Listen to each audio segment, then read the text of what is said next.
Você já teve um sonho tão vívido que acordou suando frio com a sensação de que aquilo já aconteceu? E se eu te dissesse que nem sempre os sonhos são só sonhos? Às vezes, eles são lembranças, mas não da nossa vida atual, e sim de algo que ficou para trás, esquecido, ou melhor, escondido. Essa história começa com uma amizade entre duas garotas e termina com uma morte inexplicável no alto de uma ponte antiga. Mas o mais perturbador não é como ela morreu, é o motivo. Porque antes de cair, Camila sonhava, noite após noite, que empurrava alguém. E quando sua melhor amiga começou a investigar, descobriu que aquele sonho não era invenção, era memória. Camila sempre foi do tipo cética, racional, com os pés no chão, mas nos últimos meses algo tinha mudado.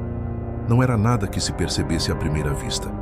Ela continuava rindo nas fotos, indo às aulas, postando stories com filtros engraçados, mas quem a conhecia de verdade, como Marina, sua melhor amiga, sabia. Camila estava assustada. Tudo começou com pesadelos, sempre o mesmo. Ela estava sobre uma ponte de pedra, antiga, sob um céu cinzento. O rio lá embaixo corria escuro, como se carregasse segredos. Na sua frente, uma mulher, alta, de vestido longo, o rosto virado para o horizonte, sem expressão. Camila estendia a mão, mas em vez de segurar, empurrava, e o grito da mulher não era um grito de dor, era um grito de lembrança, como se ela já soubesse que aquilo ia acontecer. Camila acordava tremendo, com o coração acelerado, e por alguns segundos não conseguia se mexer. No início, achou que era só estresse, mas o problema é que os sonhos começaram a se repetir. E pior, começaram a se transformar em sensações durante o dia. Passava por pontes e sentia vertigem. Ouviu passos atrás de si em ruas desertas. Chegou a ouvir, como um sussurro, a mesma frase do sonho. Você me empurrou. Foi aí que ela contou para Marina. Sentaram no banco da praça, onde sempre conversavam depois da aula. Camila demorou para falar. Estava constrangida. Sentia-se ridícula. Mas quando começou a descrever o sonho, Marina gelou. Você disse uma ponte de pedra? Ela perguntou. Camila confirmou. Era a ponte do Rio dos Anjos, na parte velha da cidade. Um lugar turístico. E, segundo a lenda local, assombrado. Marina tentou levar na brincadeira, mas sentiu o clima pesado. Camila não estava mentindo, nem exagerando. Eu sinto que conheço aquele lugar, Camila disse. Mas não como eu, como outra pessoa. Como se eu estivesse revivendo algo que já fiz, mas que não lembro. Naquela noite, Marina não dormiu direito. Pela primeira vez, teve medo de um sonho que não era seu. Na manhã em que tudo aconteceu, o céu estava cinzento. A previsão era de chuva fraca, mas o vento estava inquieto.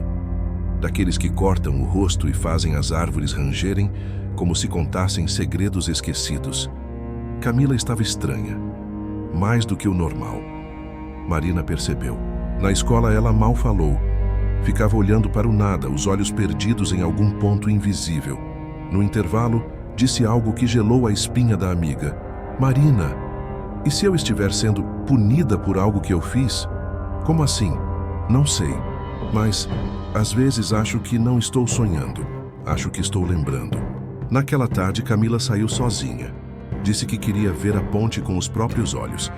Marina tentou impedi-la. Mandou mensagens, ligou, mas Camila não atendeu. E então, às 16h17, a notícia chegou. Uma jovem havia sido encontrada no leito do Rio dos Anjos. Queda da ponte. Possível suicídio. Mas algo não batia. Camila nunca teve histórico de depressão. Tinha planos, sonhos. Tinha Marina. A polícia concluiu como fatalidade, mas Marina não aceitou. E foi aí que ela decidiu investigar. Marina começou pelas coisas de Camila. A mãe, em choque, deixou que ela entrasse no quarto. Lá tudo parecia normal. Cadernos de escola, livros de romance, roupas dobradas. Mas Marina sabia que algo ali estava fora do lugar. Encontrou uma caixa de madeira escondida no fundo do armário. Dentro, anotações soltas, desenhos e uma folha rasgada com uma frase. Ela não gritou porque já sabia. Eu só completei o destino. O mais perturbador não era o que estava escrito. Era a caligrafia. Parecia antiga, torta, como se fosse escrita com outra mão. Os desenhos eram piores. Uma ponte de pedra vista de cima. Uma mulher caindo, braços abertos. E em alguns esboços, o rosto da mulher era o mesmo de Camila. Marina levou tudo a um professor de história da cidade. Mostrou a ponte dos desenhos. Ele arregalou os olhos. Essa ponte tem uma história sombria. Pouca gente sabe. Uma mulher foi empurrada ali em 1887. Nunca descobriram o culpado. Ela era jovem e dizem que o olhar dela perseguia quem a matou. Marina gelou. Como ela se chamava? Elisa Ramírez. Na mesma noite, Marina sonhou com Elisa, mas no sonho Elisa não pedia socorro. Ela sussurrava: "Você já sabe." Nos dias que seguiram a morte de Camila, Marina mergulhou numa espiral de obsessão. Ela lia, ouvia, pesquisava. Dormia pouco. Sonhava com a ponte, com gritos abafados pela água, com uma queda que parecia não ter fim. Foi em uma biblioteca antiga da cidade que ela encontrou a primeira pista concreta. Entre jornais frágeis e encadernados, havia uma pequena nota de 1887. Jovem Elisa Ramírez é encontrada morta no leito do Rio dos Anjos. População suspeita de crime passional. Caso segue sem solução. Sem solução. A mesma expressão que os policiais usaram para o caso de Camila. A partir daí, Marina buscou por tudo que envolvesse o nome de Elisa. Encontrou poucas imagens. Um retrato desbotado, uma descrição feita por testemunhas da época. Cabelos escuros, olhos marcantes, rosto firme. Jovem, mas madura. Marina sentiu calafrios. A semelhança com a mulher dos sonhos de Camila era impressionante. Otávio estava prometido a Clarice, por acordos familiares, alianças de poder. Mas se apaixonou por Elisa. E Clarice descobriu. O relato de uma criada, guardado nos arquivos de um museu histórico, dizia: "Na manhã do sumiço de Elisa, vi Clarice deixar a casa sozinha. Usava um véu escuro. Voltou horas depois molhada, tremia e não disse uma palavra." Então veio o nome: Clarice Vasconcelos, filha de um juiz da época de temperamento severo. Segundo cartas da época, Clarice tinha um envolvimento mal resolvido com Otávio, o homem por quem Elisa se apaixonara. Mas Clarice nunca foi acusada. Poucos dias depois adoeceu. Diziam que era febre, outros diziam que era loucura. Em pouco tempo desapareceu dos registros. Marina encontrou numa caixa do acervo privado de uma família tradicional uma carta com a assinatura de Clarice. Escrita com tinta já desbotada, dizia: "Eu não a empurrei, eu só quis que ela parasse. Mas ela caiu. Ela gritou. E eu nunca mais dormi em paz." A caligrafia era quase idêntica à de Camila. Com cada nova descoberta, Marina se aprofundava no passado de uma história que parecia mais real do que o presente. Camila havia confessado em vida que sonhava empurrando alguém da ponte. Mas será que era só um sonho? Ou era uma memória? Marina começou a revisar os vídeos antigos que gravavam juntas. Notou pequenos detalhes. Em um deles, Camila olha para a câmera e sussurra: "Ela vai voltar." Ninguém percebeu na hora, mas agora cada detalhe parecia uma chave. Visitou a ponte com mais frequência. Ficava em silêncio, escutando o vento, a água. Um dia, jurou ouvir risos baixos, como se o tempo tivesse costurado vozes de 2 séculos atrás entre as pedras. Levou o caso a uma especialista em regressão de memória. A mulher leu os relatos, viu os desenhos de Camila e disse: "Isso não é devaneio, é acesso." A alma dela encontrou um eco forte demais para ser ignorado.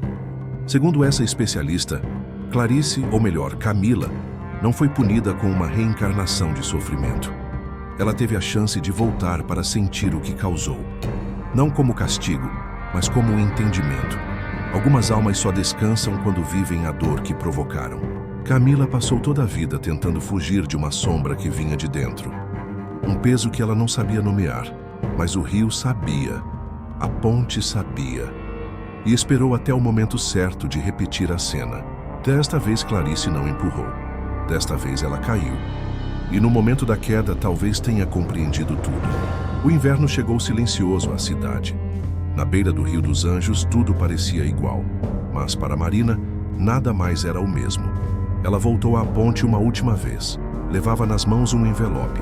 Dentro estavam os desenhos de Camila, a carta de Clarice e um bilhete escrito à mão por ela. Se toda dor é devolvida, que seja com memória. Se todo perdão é possível, que ele seja eterno. Colocou tudo numa caixa de madeira e amarrou com um laço branco. Depois, desceu pelas pedras da margem até encontrar um ponto onde o rio se estreita. Ali, soltou a caixa e observou enquanto ela era levada pela correnteza. O céu estava encoberto, mas Marina jura ter visto por entre as nuvens um raio de luz tocar a água por um segundo. Ela fechou os olhos e, pela primeira vez, sorriu. Camila, ou Clarice, finalmente estava em paz. A ponte, agora silenciosa, deixava de ser uma cicatriz. Virava um símbolo de que o tempo não pune, ele ensina, e que às vezes o perdão vem no formato de um salto, literal e simbólico, porque a alma, quando entende o que fez, escolhe cair, para poder enfim se levantar. Camila viveu sem entender o que sentia. Clarice morreu sem aceitar o que fez, mas o tempo sempre encontra um jeito de equilibrar o que foi esquecido, de devolver o que foi tirado e de fazer a dor voltar, não para ferir, mas para ensinar. E você, já pensou que aquela angústia sem motivo, aquele medo inexplicável, aquele déjà vu que arrepia, talvez não seja do agora.